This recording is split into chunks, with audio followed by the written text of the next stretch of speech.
আজকে আমি আপনাদেরকে একটি মজার ঘটনা শোনাবো, যে ঘটনাটি অনেকে জানেন। ইসলামের অনেক বইয়ের মাধ্যমে এই গল্পটি এসেছে।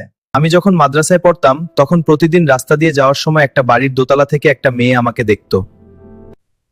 অনেকদিন এভাবে চলতে লাগলো। একদিন হঠাৎ দেখি মেয়েটি আমার সামনে এসে দাঁড়ালো।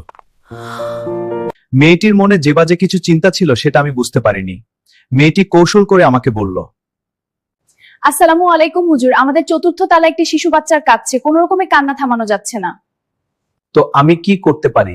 আমি চাইছিলাম কি আপনি আমার সাথে রুমে গিয়ে বাচ্চাটিকে একটু ঝাঁফু দিলে বাচ্চাটির কান্না থেমে যেত। এবার ছেলেটির মনে দয়া হলো। চলো যাই। এবার মেয়েটির ছেলেটির হাতটি ধরে তার রুমে নিয়ে গেল। কোথায়? এখানে তো কোনো বাচ্চার কান্না শোনা যাচ্ছে না। বাচ্চা থাকলেই তো কান্নার শব্দ শুনতে। তবে মিথ্যা কথা বলে কেন আমাকে রুমে আনলে? আমার দেহেলা তোমাকে দিয়ে মিটানোর জন্য। কোথায় যাওয়ার জন্য তো তোমাকে এখানে আনি না। পরে আল্লাহর কাছে কচে দেব আমি, তুমি আমার আগুন নিভিয়ে দাও। এখান থেকে আমাকে বাঁচতেই হবে। শোনো, আমার একটু জরুরি টয়লেটে যেতে হবে। এখান থেকে গিয়ে ফিরে আসছি। এ কি অবস্থা তোমার? দুর্গন্ধ না? তোমার এই নোংরা আর দুর্গন্ধযুক্ত শরীর নিয়ে এখানে আসার সাহস শিখে না।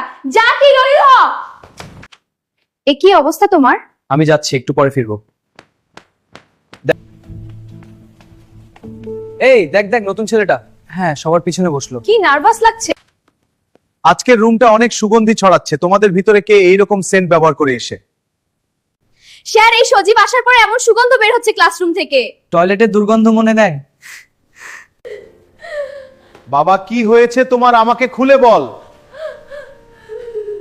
স্যার, আমি সবকিছু খুলে বলছি। হ্যাঁ বলো। সমস্ত ছাত্রছাত্রীদের উদ্দেশ্যে, তোমরা যদি জান্নাতি ব্যক্তি দেখতে চাও তাহলে আমার এই ছাত্রকে দেখো। ইসলামিক ভিডিও নিয়মিত পেতে আমাদের চ্যানেলটি সাবস্ক্রাইব করুন। আপনার মতামত কমেন্টে জানান, আর পাশে থাকুন দিবিনের পথে।